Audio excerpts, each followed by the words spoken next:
You ask Tiger to solve. This deals with linear equations with one unknown. The final result is x equals -6. Let's solve it step by step. Simplify the expression. Expand the parentheses.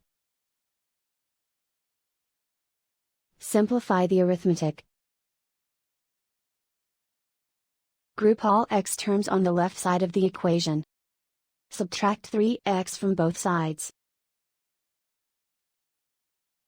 Group like terms. Simplify the arithmetic. Group like terms.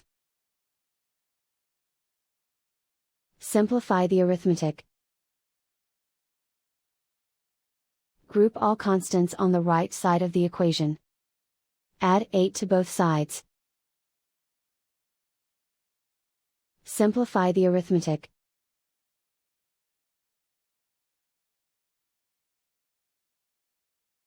Convert the x into a positive number. Multiply both sides by -1. Remove the ones. Simplify the arithmetic. And so the final result is x equals -6.